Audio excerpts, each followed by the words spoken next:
군대에 갔는데 선임이 저를 부르더라고요. 그래서 갔는데 제가 이제 기독교에 있는 걸 알고 그 선임도 기독교인이어서 저한테 지금 부르고 싶은 찬양이 있냐, 생각나는 찬양이 있냐, 그 찬양을 물어보더라고요. 그때 제 나이가 31였었으니까 31에 군대를 갔으니까 마음이 어떻겠습니까? 막 행복하진 않겠죠. 그리고 이제 사람이라는 생각이라는 게 참 아주 나쁜 게, 지금 내 눈앞에 보이는 것만 열심히 해도 버거운데 그걸 꼭 앞서서 생각하게 되는 거잖아요. 이제 훈련소 마치고 나서 자대 배치된 사람이 해야 될 생각이라는 게, 아유 빨리 제대하는 날이나 빨리 왔으면 좋겠다, 이 정도 생각이면 충분한데, 그때 제가 얼마나 멀리까지 내다봤냐면 나 제대하고 나면 33살인데 그럼 나 결혼은 어떻게 하고, 그때 나는 어떻게 먹고 살고, 나는 과연 목사가 될 수 있을까, 막 이런 생각들이 그때 막 밀려든 때였단 말이에요. 그래서 제 신청곡이 뭐였냐면, 기타를 들고 있는 그 선임에게 제 신청곡은 나의 가는 길이란 찬양이었습니다. 가사가 이렇습니다. 나의 가는 길 주님 인도하시네, 그는 보이지 않아도 날 위해 일하시네. 얼마나 은혜롭습니까? 내가 지금 하나님이 안 보이거든요. 지금 내 상황이 그렇거든요. 그런데 그 하나님께서 나에게를 인도하실 거야 라는 이 찬양이 제게 얼마나 큰 감동이 되든지. 그리고 나서 그 다음 가사는 더 끝내줍니다. 광야에 길을 만드시고 인도에 사막에 강 만드신 것 보라, 하늘과 땅 변해도 주의 말씀 영원해, 내 삶 속에 새 일을 행하리. 너무 은혜가 된 찬양이었단 말이에요. 제가 나의 가는 길을 하고 그 선임이 기타 반주를 하고 어색하게 또 부르자고 그래서 불렀습니다. 그랬더니 그 선임이 저한테 하는 얘기가 뭐냐면, 군대에 온 이등병들의 크리스천들의 99%의 신청곡이 나의 가는 길이라는 거예요. 왜 이 곡이 생각나겠습니까? 오늘 내가 불안하고 오늘 내가 걱정되는데 하나님 당신이 계시니까, 내가 하나님을 믿으니까, 하나님 저는 불안하고 두렵지만 저에게 제일 좋은 길을 좀 보여주세요. 저에게 제일 좋은 길을 알려주세요. 지금 광야 같으니까, 지금 사막 같으니까 하나님 이 가운데도 놀라운 역사를 해주세요. 사실 오늘 금요 철야 예배에 우리가 나와서 하나님 앞에 기도하는 그 기도 중에는, 그 기도를 하게 되는 강력한 동기는 바로 이겁니다. 뭐냐면, 나는 알지 못하지만 나의 하나님께서 나에게 가장 좋은 것을 주실 거야. 내가 이렇게 기도하고 있지만, 내가 이렇게 살아가고 있지만, 내 오늘의 형편이 이렇지만 하나님께서는 나에게 그것과는 비교할 수 없을 정도로 가장 좋은 것을 나에게 허락해 주실 거야. 이 전제와 이 기대가 우리들의 기도 밑바탕에 깔려 있을 뿐만 아니라 실제 우리가 하는 신앙생활의 밑바닥에는 이 생각들이 다 있다는 거죠. 그러면 이 생각이 잘못된 거냐? 아닙니다. 예수님께서 직접 하신 말씀인데 마태복음 7장 11절에 이렇게 나와 있거든요. 제가 읽어드리겠습니다. 너희가 악한 자라도 좋은 것으로 자식에게 줄 줄을 알거든. 하물며 하늘에 계신 너희 아버지께서 구하는 자에게 좋은 것으로 주시지 않겠느냐. 하물며 악한 자도 좋은 걸 주는데 하물며 내가 너희에게 나쁜 걸 주겠니? 그러니까 이 말씀들은요, 우리가 하나님 앞에 기도해야 되는 아주 큰 기대와 믿음을 갖게 할 뿐만 아니라 이 기도 가운데 소망을 품도록 만들어준다라는 거죠. 여러분 어떠십니까? 여러분들이 기대하는 것, 여러분들이 소망하는 것, 여러분들이 간구한 것 이상으로 하나님께서 역사해 주기를 바라지 않으십니까? 그래서 제가 막 그 부흥 집회, 옛날에 부흥성회 같은 거 다닐 때 그 목사님들이, 강사 목사님이 30배의 복을 받을지어다 이러면 아멘 한단 말이에요. 60배의 복을 받을지어다 그러면 목소리가 아멘 올라간단 말이에요. 100배 하면 어떻겠습니까? 아멘 하죠? 아니더라고요. 어떤 강사 목사님이 10,000배를 한번 하니까 그냥 다 뒤집어지더라고요. 막 소리 지르고 막 양손 올리고. 왜요? 목사님 제가 평균 한 달에 600만 원 버는데 10,000배면 얼마입니까? 제 자식이 지금 이대로 가다가는 서울 안에 있는 대학 갈까 말까인데 10,000배면 뭡니까? 하버드 가는 겁니까? 우리에게는 당연한 이 기대가 있습니다. 이 기대가 잘못됐다는 얘기를 드리는 건 아닙니다. 이 소망이 있습니다. 이 소망을 품는 게 나쁘다는 걸 이야기하는 건 아닙니다. 하나님은 우리들의 기대와 우리들의 소망을 언제나 넘도록 차고 넘치도록 채워주시고 역사해 주시는 분이 맞기 때문입니다. 그런데 문제 하나가 생기는데, 그 문제가 뭐냐면 하나님이 좋다고 주시는 것과 내가 좋다고 생각하는 것이 일치하냐는 거죠. 그러니까 하나님께서 주시고자 하는 복이 A라는 것인데 나도 A를 원하고 있어서 그것이 너무 큰 은혜이고 축복이고 감사로 내게 받아들여지고 있냐는 거죠.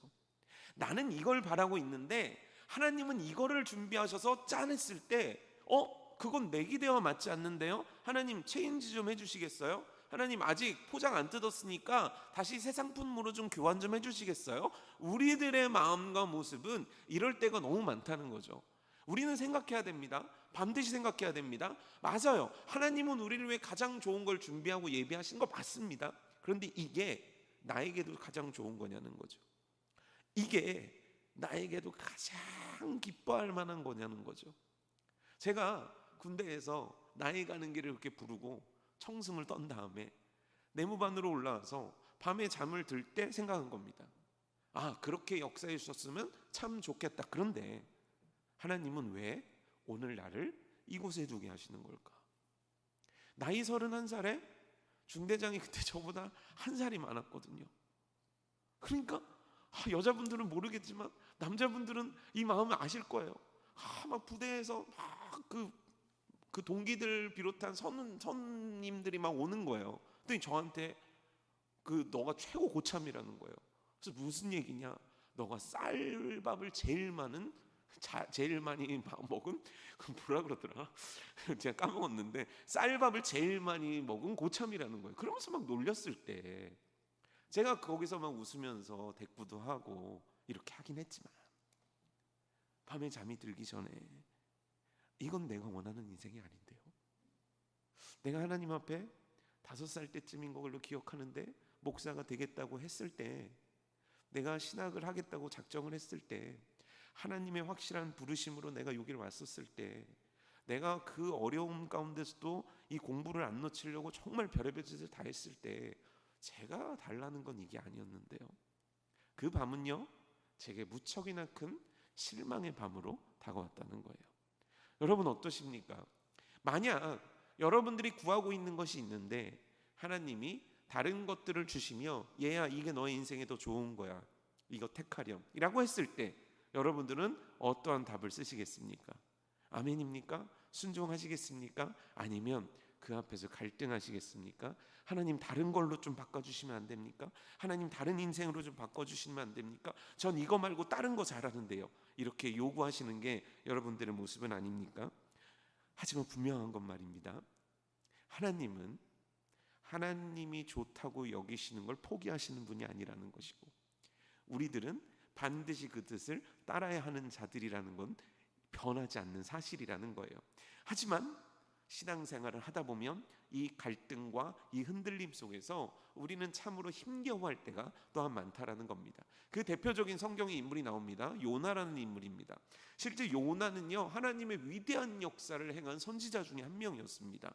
우리가 잘 아는 거는 요나가 니느웨로 가야 되는데 다시스로 가는 배를 타서 물고기 뱃속에 들어갔던 사람이라고 알고 있지만 실제 그의 업적은 굉장했습니다. 그 업적이 열왕기하 14장에 기록되어 있는데 열왕기하 14장 25절에 이렇게 나와 있거든요. 제가 읽어드리겠습니다. 이스라엘의 하나님 여호와께서 그의 종 가드의 벨 아미떼의 아들 선지자 요나를 통하여 하신 말씀과 같이 여로보암이 이스라엘 영토를 회복하되 하맛 어귀에서부터 아라바 바다까지 하였으니, 이 얘기가 뭐냐면 요나가 하나님 앞에 기도하자 하나님 앞에 심판받아서 멸망당해야 마땅할 북이스라엘에게 하나님께서 놀라운 역사를 행하셔서 가질 수도 없고 상상해 볼 수도 없을 만큼의 땅을 완전히 회복시켜 주셨다는 거예요. 이 당시 왕이 요아스라는 왕인데 북이스라엘 왕인데 하나님 보시기에 매우 악한 죄를 많이 짓던 왕이었거든요. 그런데 이렇게 악을 행했으면 그 악에 대한 대가를 치르는 것이 마땅한데 26절에 뭐라고 나와 있냐면 이는 여호와께서 이스라엘의 고난이 심하여 매인자도 없고 노인자도 없고 이스라엘을 도울 자도 없음을 보셨고, 이 얘기가 뭐냐면 이스라엘이 그렇게 어려운데 누구도 도울 자가 없구나, 내 자식인데. 그래서 내가 너무 이들이 불쌍해서 요나를 보내셔서 기도하게 하신 거예요. 너가 기도해, 내가 들어줄게. 너가 선포해, 내가 들어줄게. 그래서 요나로 하여금 하나님이시여 하나님이시여 북이스라엘의 주인이신 하나님이여 이 땅들을 다 회복시켜 주세요라고 기도했을 때 하나님은 요나의 기도를 통해서 응답하셔서 어마어마한 땅을 회복할 수 있도록 소유할 수 있도록 역사해 주셨다는 거예요. 이렇게 위대하게 쓰임받은 요나에게 두 번째 명령이 떨어지는데 그 두 번째 명령이 요나서에 기록된 명령이었습니다. 이 명령이 뭐냐면 너는 니느웨로 가라는 거예요. 그래서 내가 너희들을 멸망시킬 거라는 경고의 메시지를 그들에게 전하라는 거예요. 자, 우린 요나의 얘기를 너무 잘 알고 있죠. 요나는 갑니까 안 갑니까? 요나는 갑니까 안 갑니까? 안 갑니다. 왜 안 가죠? 그는요 니느웨가 싫었어요. 왜 니느웨가 싫었는지에 대해서 참 많은 이야기들이 있지만 어찌됐건 결론적으로는 요나는 니느웨가 싫었습니다. 요나는 니느웨가 싫어서 니느웨에 가서 이 이야기를 하는 게 싫었습니다. 그런데요 잘 생각해 보셔야 됩니다. 실제 요나에게 하나님께서 하라고 하신 말씀 내용이 자 그러니까 너네들 빨리 회개하고 돌이켜가지고 너네들 지금 있는 거 다 너네들 이렇게 가면 안 돼. 너네들 정말 이거 혼나. 그러니까 빨리 돌이키고 회개하라. 이런 메시지를 전한 적이 없습니다. 요나는 가서도 뭐를 전하냐면 너네 이제 죽었어. 너네 하나님이 죽인대. 너네들을 다 하나님이 심판해 버린대. 이 내용만 전하러 간 거예요.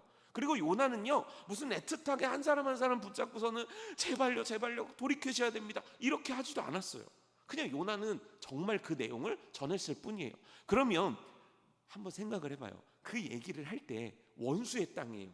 그 얘기를 요나가 하면 좀 고소하지 않겠습니까? 그러니까 뭐냐면 아무도 공감을 안 하는데 이거 얼마나 공감되는 현실인지 잘 생각해 보세요. 어렸을 때 여러분들을 막 괴롭혔던 친구가 있다고 생각해요. 근데 걔가 막 일이 잘 안 돼요. 그래가지고 그 옆에 가가지고 잘 됐다. 내가 너 그럴 줄 알았다. 여러분 이거 모두가 꿈꾸는 인생 한 장면 아닙니까? 나를 괴롭혔던 직장 상사에게 나를 괴롭혔던 그 누군가에게 이거 얼마나 속 시원한 일입니까? 그러니까 제가 요나라면은 진짜요 하나님? 저 좀 크게 얘기해도 돼요? 좀 거기다가 MSG 쳐가지고 하나님의 심판을 더 극렬하게 표현해도 되는 겁니까? 전 막 이랬을 것 같거든요. 근데 요나는 왜 다시스로 간 겁니까? 요나는 알았던 거예요. 뭐를 압니까? 하나님이 어떤 분인지를 아시는 거예요. 아니 심판할 거면 심판하고 말지 왜 심판하겠다는 얘기를 하시냐는 거죠. 요나는 하나님에 대해서 알았어요. 그래서 피하고 싶은 거예요. 하나님은 분명히 이들로 하여금 기회를 주시려고 하나 보다. 나는 그런데 쓰임받고 싶지 않아. 왜냐하면 이 내용은 내가 원하는 내용이 아니야. 내가 원하는 건 뭐냐면 니느웨가 망하는 거야. 니느웨가 벌받는 거야. 그래서 삼족이 멸하는 거야. 막 하늘에서 불이 내리고 땅이 갈라져서 모든 사람들이 다 가루처럼 사라져버리는 게 내가 니느웨를 향한 꿈이야. 내 소망이야. 하나님 이걸 응답해 주셔야죠. 아니 너는 니느웨로 가서 회개의 말을 선포해. 그래서 요나는요 다시스로 가는 배를 탄 거예요. 그 말씀에 순종하고 싶지 않았던 거예요. 왜 순종하기 싫은 거예요? 아니 아까는 왜 순종한 거예요? 아까는 내가 원하는 것과 하나님의 말씀이 딱 맞아요. 좋잖아요. 내 민족 북이스라엘을 잘 살게 만들어 주시는 말씀이니까 딱 맞아요. 그런데 이번은 아니에요. 지금 이 말씀은 아니에요. 니느웨는 내가 싫어해요. 하나님이 좋아하시던 하나님이 사랑하시던 상관없어요. 난 그게 싫어요. 그래서 요나는 이 말씀 앞에서 불순종한 거예요. 가지 않은 거죠. 참 웃기죠? 똑같습니다. 말씀을 전해라. 그럼 내가 일을 할게. 그런데 어느 곳에선 요나는 기쁨으로 가서 말씀을 전합니다. 하지만 어떤 부분에서 요나는 도망을 치는 거예요. 여러분 인생에서 물어봐야 되는 질문입니다. 하나님이 원하시는 것과 내가 원하는 것이 일치하지 않을 때 난 어떻게 해야 하는가? 하나님이 원하시는 응답과 내가 원하는 응답이 일치하지 않을 때 난 어떻게 해야 되는가? 하나님이 내 인생 가운데 원하시는 뜻과 내가 내 인생 가운데 원하는 뜻이 일치하지 않을 때 어떻게 하면 좋을까? 내가 하나님을 향해 품었던 소망과 하나님이 날 향한 품었던 소망과 다를 때 어떻게 해야 되는가? 하나님이 날 향해 품었던 기대와 내가 하나님을 향해서 품었던 기대와 다를 때 나는 과연 어떻게 하는가? 여러분 정답을 우린 이미 알고 있습니다. 어떻게 해야 됩니까? 우린 누구를 따라야 하는 자들입니까? 에? 진짜예요? 알고 있잖아요. 우리가 교회를 다니면 말씀에 순종해야 되는 건 알고 있잖아요. 그래요. 하나님을 따라야 된다는 건 알고 있습니다. 하지만 됩니까? 잘 됩니까? 답은 알고 있지만 그 답을 쓸 수 없는 내 인생. 아, 맞아, 하나님의 뜻이니까 순종해야 돼. 그런데 나는 이걸 하고 싶지 않아. 이때 말입니다. 어떻게 해야 될까요? 우리는 어떻게 하면 하나님의 뜻을 따르는 자가 될 수 있을까요? 오늘 말씀의 주인공은 바울입니다. 바울은요, 참 대단한 인물입니다. 뭐가 그렇게 대단하냐면, 제 개인적인 생각은 어떻게 예수님을 만나서 복음이라는 것을 받아들인 다음에 예수님을 위해서 살기로 결단한 것까지는 오케이인데, 그 결단한 삶에서 어떻게 한 번도 물러남이 없이 계속 전진만 할 수 있었을까? 저는 제가 전에도 간증 같은 거 하면서 여러 번 얘기했는데, 저는 진짜 하나님 앞에 나 목사 안 하겠다는 얘기를 얼마나 많이 했는지 모르고, 진짜 사표를 여기다가 만들어 갖고 끼고 출근한 날이 얼마나 많았는지 몰라요. 전 그만두고 싶어가지고. 제가 부끄럽지만 저는 몇 년 전까지만 해도 하나님 앞에 기도드렸어요. 하나님, 저는 목사 말고도 하고 싶은 게 참 많습니다. 저는 대형마트의 캐셔가 되고 싶습니다. 아, 진짜로요. 아니, 하나님 얼마나 멋집니까? 월요일부터 토요일까지 대형마트 캐셔로 돈을, 왜 대형마트가 그렇게 멋있었는지 모르겠어요. 그 조끼 입고서는 막 하는 게 너무 멋있더라고요. 근데 상표를 얘기하자면 코스트코였는데, 정확하게 코스트코 대형마트의 캐셔가 되고 싶습니다. 그거 해서 월요일부터 토요일까지 돈 열심히 벌고, 주일날 가서 제가 목사로 봉사하면 얼마나 멋집니까? 아니, 삶에서 하나님 선교사가 될 수 있는 게 얼마나 멋진 기회입니까? 이런 기도를 했었거든요. 근데 바울은요, 멈추질 않아요. 진짜요. 그의 인생은 정말 직진이었어요. 한눈 한 번을 팔지 않아요. 그래서요, 어느 정도였냐면 그가 배운 학문도 다 버려요. 그가 갖고 있는 그 모든 재산도 다 버려요. 명예도 다 버려요. 그가 가지고 있는 부모와 친척과 인간관계도 다 버려요. 그리고 오로지 딱 하나에만 집중해서 하는데, 그게 뭡니까? 복음이에요. 난 복음 전파하는 일에 내 인생 모든 걸 쏟아놓겠어.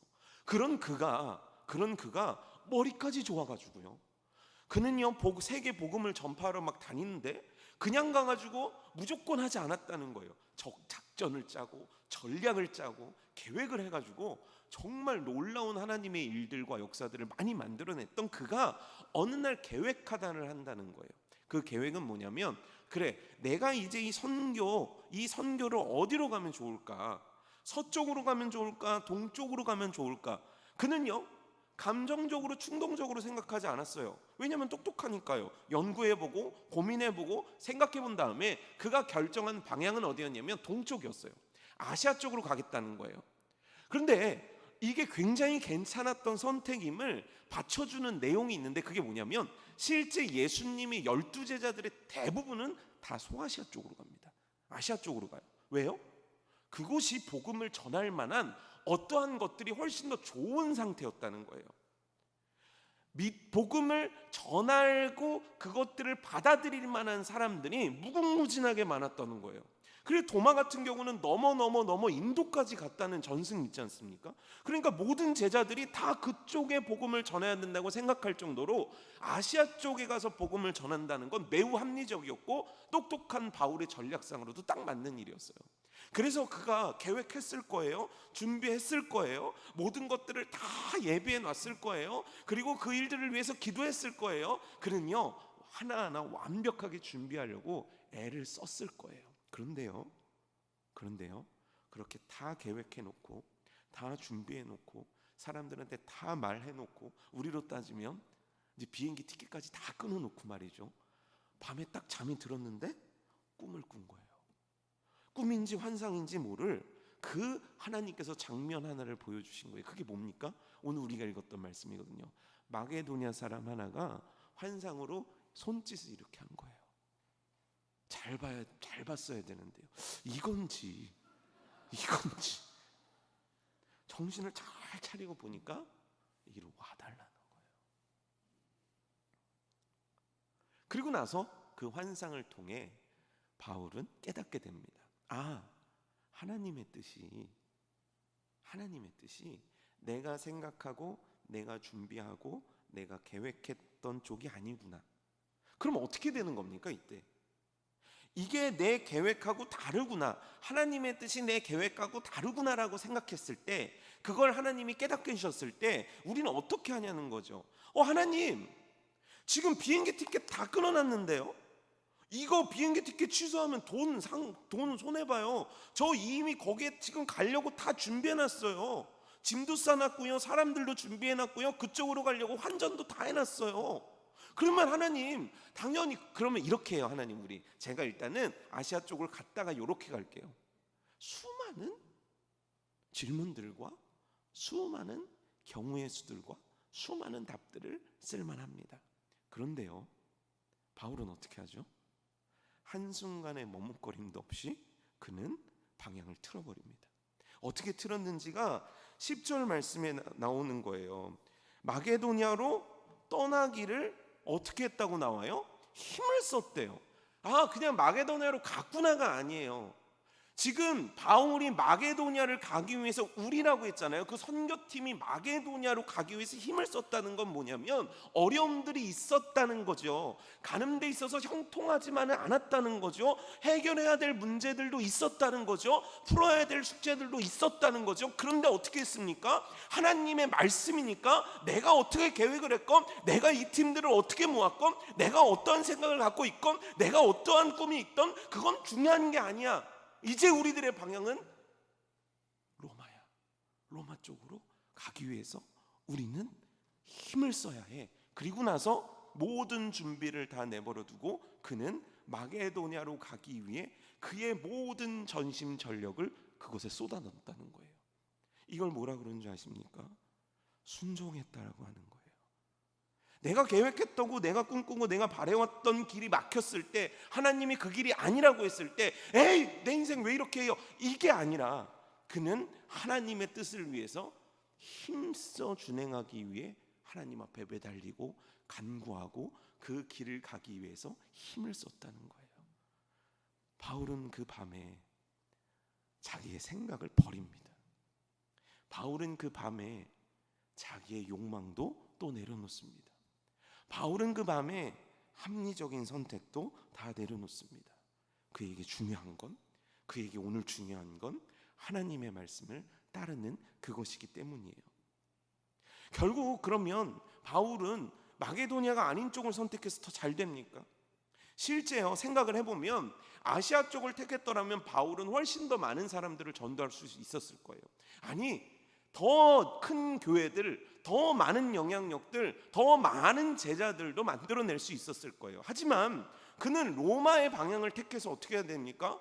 그의 선교 대부분을 감옥에서 보내야만 했고요. 결국 그는 로마 황제 앞에 가서 사형당해서 죽는 인생의 비극까지 경험하게 되는 거예요. 물론 아시아를 택해도 그는 박해가 있었을 거예요. 하지만 하나님이 뜻하셨다고, 하나님이 지금 내 방향을 바꾸셨다고 그 방향으로 바꿨더니 내 인생이 갑자기 잘 되는 일 또한 일어나진 않았다는 거예요. 그럼 뭡니까? 그것도 중요한 것이 아니고 저것도 중요한 게 아니었다는 거예요. 누구에게요? 바울에게요. 그럼 바울에게는 뭐가 중요했던 겁니까? 바울에게는 무엇이 가장 중요했길래 그는 마게도냐라는 선택을 과감하게 했고 그 지역으로 가기 위해 힘을 쓸 수 있었던 겁니까? 우리는 바울과 이름이 비슷한 사울이라는 사람을 알고 있습니다. 좀 역사로 쭉 돌아가 보면 구약에 사울이라는 사람이 있었어요. 사울 하면 유명한 하나님의 명령 하나가 있었습니다. 그게 뭐였죠? 아시는 분 계십니까? 너는 내가 명령 하나를 내릴 텐데 땡땡땡으로 가서 그들을 전멸시켜라. 땡땡땡은 어디일까요? 그 성경 퀴즈 대회가 좀 더 해야 될 것 같아요. 그렇죠? 땡땡땡은 뭡니까? 땡땡땡이 어디예요? 에? 이거 뭐라도 걸까요? 그래, 맞아. 수박 한 통이라도 좀 걸고, 무더운데. 이 땡땡땡은 어디냐면 아말렉이었습니다. 왜냐하면 아말렉이 출애굽한 이스라엘 백성들을 괴롭게 했기 때문에, 길을 막았기 때문에 하나님은 그걸 기억하셨다가 사울 왕에게 시킨 거예요. 너 아말렉을 가서 쳐. 그리고 나서 거기 있는 소와 양과 생명 있는 모든 것들을 다 죽여라. 이게 내가 너에게 주는 명령이다. 그래요. 자, 이 명령을 사울이 받고 전쟁을 갑니다. 그런데 놀라운 역사가 일어납니다. 뭐냐면 대승을 거두는 거예요. 대승을요. 왜냐하면 하나님께서 그렇게 해주기로 약속하신 거기 때문에 하나님은 사울에 대한 약속을 지키셔서 아말렉을 완전 진멸할 수 있는 기회를 주십니다. 그런데 사울은 다 죽입니까? 다 안 죽입니까? 왜 다 안 죽일까요? 그는 무엇은 살려두나요? 기름진 것들, 쓸만한 것들은 다 빼놔요. 그 다음에 이 왕은 또 살려둡니다. 왕을 끌고 가는 거예요. 왜죠? 왜 기름진 것들과 왕은 살려둘까요? 그 이유가 뭘까요? 사울은요, 꿈이 있어요. 사울은 정말 되고 싶은 게 하나 있어요. 그게 뭐냐면 이스라엘의 왕이 되고 싶어요. 아니, 지금 이스라엘의 왕이잖아요. 아니, 그런 왕 말고요. 모든 백성들의 환호를 받는 왕이요. 모든 백성들의 사랑을 받는 왕이요. 모든 백성들이 막 오기만 하면 열광할 수 있는 영적인 스토리를 가진 그 당시에 전설로 남을 만한 위대한 왕이 되고 싶었어요, 사울은. 그런데 이 기회가 온 거예요. 아니, 짐승들을 가지고 백성들 앞에 쫙 가봐요. 사울이라는 왕이 얼마나 위대하기에 우리 평생에 이렇게 기름진 건 처음 본다. 사람들이 박수치지 않았겠습니까? 그 전리품들을 받은 모든 신하들과 충신들은 다 그 앞에서 복종하지 않겠습니까? 게다가 왕을 딱 보는 앞에서 딱 칼 멋있게 들고 목을 딱 친다면 정말 멋있는 장면 아니겠습니까? 사울이 꿈꿨던 장면이에요. 사울은 왕이 되고 싶었어요. 그런데 하나님은 사울에게 왕이 되라고 말씀하신 적이 없어요. 에이, 목사님, 사무엘까지 보내가지고 우리가 아까 잠깐 틀리긴 했었어도, 헷갈리긴 했었어도, 다 우리도 성경 아는데 하나님이 기름 부어서 왕으로 세운 거 맞잖아요. 맞아요. 그런데요, 정확하게 얘기하면 하나님은 사울을 왕으로 만드신 게 아니에요. 왕의 직분을 맡겨주신 거예요. 이해가 되십니까? 하나님이 왕이라는 직분을 그에게 맡겨주셨고 그는 그 직분을 감당하는 자였을 뿐인 거예요. 성경이 다 그렇습니다. 하나님이 그때의 그 사명을 그 사람에게, 그 직분을 그 사람에게 주시는 거예요. 그리고 나서 그가 해야 되는 일은 뭐냐면 위대한 왕이 되고 넓은 영토를 갖고 수많은 전리품을 갖고 많은 왕들의 목을 치는 것이 그의 사명도 그가 이루어야 될 꿈도 아니에요. 바울로 따져보면 많은 교회들, 더 많은 교회들, 수천 수만 개의 교회들, 수백 수천 수만 수십만의 사람들을 예수님께로 인도하는 게 바울을 향한 하나님의 뜻이 아니에요. 바울에게 주신 뜻, 사울에게 주신 뜻은 그게 아니에요. 그럼 뭡니까? 그들에게 주어진 뜻은, 하나님의 뜻은 내가 너에게 명령하는 일을 해, 이거예요. 내가 너에게 시킨 일을 해. 이걸 성경에서는 뭐라고 표현하냐면 청직이라고 표현합니다. 이걸 성경에서는 뭐라고 표현하냐면 종이란 단어로 표현합니다. 그가 왕이건 제사장이건 선지자건 그의 직명, 그의 직분의 이름이 다를 뿐이지 결국 뭐냐면 하나님의 종이에요. 하나님께서 일을 맡기신 청직이에요. 그럼 청지기와 종에게 중요한 건 뭐냐면 업적이 아니에요. 내가 얼마나 위대하고 큰 일을 했는가가 청지기나 종에게 중요한 일이 아니란 말이에요. 그럼 청지기와 종에게 중요한 일은 뭡니까? 주인이 오늘 여기 청소해나 청소하는 게 중요한 거예요. 주인이 가서 저 위에 올라가서 높은 성을 지어 그런 그 성을 짓는 게 종과 청지기가 해야 될 일이에요. 사울은 착각하고 있는 거죠. 하나님은 그를 왕으로 세우지 않았는데, 왕의 직분을 주었는데 그는 모든 백성들 위에 군림하는 왕이 되고 싶었던 거예요. 우리도 마찬가지예요. 어떤 사람은 직장인이란 이름, 어떤 사람은 어머니란 이름, 어떤 사람은 저같이 목사라는 직분, 또 청년이라는 위치, 각자 달라요. 하지만 똑같아요. 종류만 다를 뿐이지 주인의 명령을 듣고 준행하는 자, 이거는 변함없는 사실이라는 거예요. 하나님, 내가 얼마나 많은 교회를 만들었습니까? 하나님, 내가 얼마나 많은 청년들을 주님 앞에 인도했습니까? 자, 보시죠. 아니요. 언제요? 하나님이 언제 우리에게 그런 걸 요구하셨습니까? 하나님이 요구하시는 건 내가 정한 때에, 내가 정한 곳에서 내가 정한 일을 하고 있었니? 그걸 정말 열심히 하고 있었니? 네 앞에 몇 명이 있든 간에 너에게 주어진 그 사명에 충성스럽게 감당했니? 하나님은 이거를 보신단 말이죠. 그런데 어느 순간 이게 막 흔들리는 거예요. 저도 부끄럽지만 저도 이게 흔들리는 거예요. 그래서 조금 더 좋은 곳, 조금 더 높은 곳, 조금 더 많은 사람들, 조금 더 빛나는 자리, 그게 뭔가 하나님께 더 영광을 올려드릴 것 같고, 그게 조금 더 하나님께 칭찬받을 것 같다라는 착각 속에 사는 거죠. 아니에요. 하나님은 동일하십니다. 우리도 동일합니다. 하나님은 말씀하시고 우리는 그 말씀을 준행하는 자들입니다. 하나님은 명령하시고 우리는 그 명령을 따르는 자들입니다. 우리가 돈이 많건 돈이 적건 건강하건 건강하지 않건 우리가 하나님의 종된 종이라는 정체성은 변하지 않아요. 우리가 청직이라는 그 위치는 변하지 않아요. 우리가 달란트를 맡기고 떠난 주인 앞에 충성스럽게 달란트를 남기기 위해 애를 써야 되는 그 포지션은 달라지는 게 없어요. 내가 어떠한 처지에 있든지 말입니다. 그래서 우리는 오늘 우리를 향하신 하나님의 뜻에 순복하는 자들이 돼야 되는 거예요. 내가 꿈꾸는 것 있죠? 내가 바라는 것 있죠? 내가 원하는 것 있죠? 하지만 종에게는 주인의 명령 이상 가치 있는 것은 존재할 수가 없는 거예요. 종에게는 주인의 뜻보다 소중한 건 없는 거예요.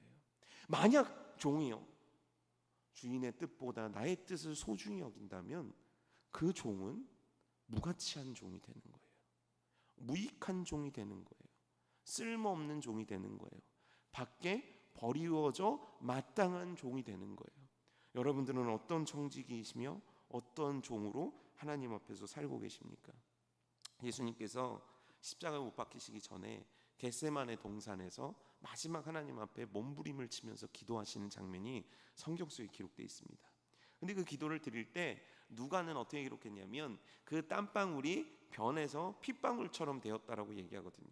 그래서 이제 현대 과학자들이 그걸 또 막 연구를 했잖아요. 그게 뭐냐면 예수님의 증상이 뭐였냐면 아주 많은 정신적인 에너지를 쓰고 너무 많은 신경을 쓰다 보니까 요 머리 안에 있는 미세 혈관들이 다 터져버린 거죠.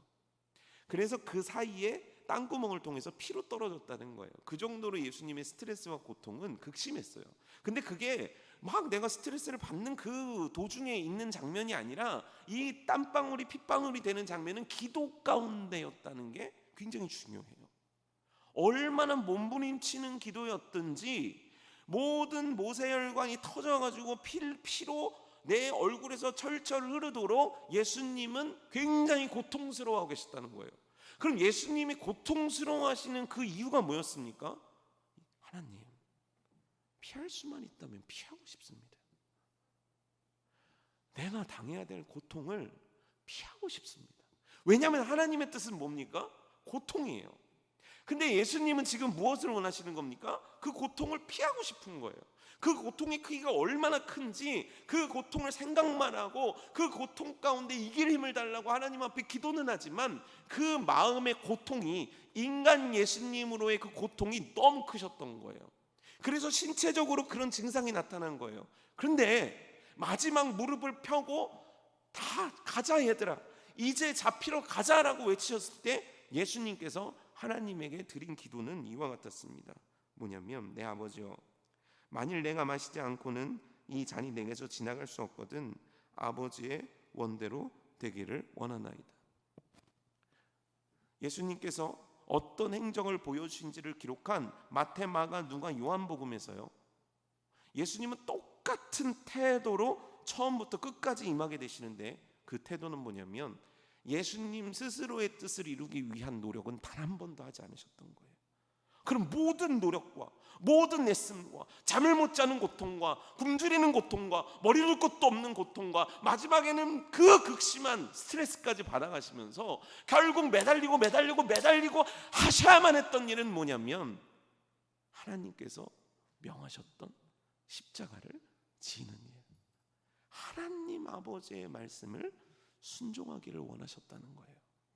그리고 그 순종으로 하나님 앞에 모든 것들을 올려드린 것이 예수님께서 우리에게 보여주신 길이라는 거예요. 그런데 요나는 못 그러는 거예요. 사울은 못 그러는 거예요. 내가 좋아하는 게 있어서. 그런데 바울은 버리는 거예요. 예수님도 버리시는 거예요. 왜요? 왜요? 구원받은 자니까, 은혜 받은 자니까, 사랑받은 자니까. 내가 무엇을 한들, 내가 어떤 노력을 한들, 내가 어떤 발버둥을 친들 그 십자가의 은혜 앞에서 무엇을 이야기할 수 있으리요? 그래서 순종하는 거예요. 우리에게도 이유들은 많아요. 하나님, 더 합리적인 것들이 있어 보입니다라고 얘기할 수 있는 것들이 많아요. 하지만 중요한 건 그 은혜 앞에 우리가 선택할 수 있는 건 순종밖에 없다는 거예요. 여러분, 순종의 정답을 써내려가는 것이 여러분들과 저의 인생 되기를 주님의 이름으로 축복합니다. 딱 이렇게 설교 끝나려고 했는데 이렇게 아멘은 하지만 집에 돌아가실 때 어떠시겠어요? 뭔가 좀 죄송합니다. 껄쩍지근하시겠죠? 왜요? 이런 설교 처음 듣는 거 아니거든요. 순종하라는 설교 엄청 많이 듣거든요. 근데 알아요. 이게 신앙생활을 하면 뭐를 아냐면 내가 어느 지점에서 불순종할 걸 대충 압니다. 여러분들도 대충 감이 오실 거예요. 그래서 내가 이때까지는 순종을 할 거야. 근데 며칠 이후에는 내가 안 그럴 거야. 내가 이런 말씀에 순종을 해. 근데 만약에 강단에서 이런 말씀이 오면 난 순종 못 할 거야. 이거 대부분 어느 정도 알고 있습니다. 그럼 어떻게 해야 되는 겁니까? 요나에게로 다시 돌아가 볼까요? 요나가 다시스로 갔어요. 다시스로 가는 배를 탔어요. 그리고 막 풍랑이 입니다. 가지 자죠. 안 나오죠. 보통 사람이 아니에요. 그런데 하나님께서 뭘 예비해 놓고 계시죠? 폭풍과 더불어서 큰 물고기를 준비시켜 놓는 거예요. 그리고 물고기 뱃속에서 어떻게 하십니까? 요나를요, 순종하도록 만드시는 거예요.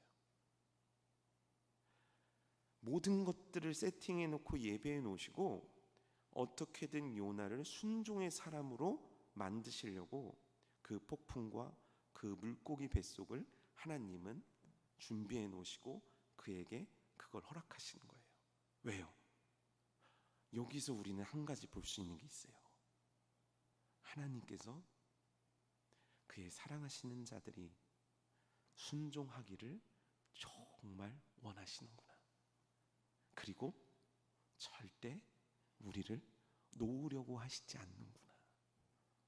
아브라함이라는 인물이 있습니다. 아브라함에게 어느 날 하나님 말씀하십니다. 너는 본토 친척 아비의 집을 떠나서 내가 너에게 지시할 땅으로 가라. 아멘 하고 그는 가나안 땅으로 갑니다. 그런데요, 실제로 11장을 보게 되면 아브라함이 우르에서 하란 땅까지 갔다가 거기서 머무릅니다.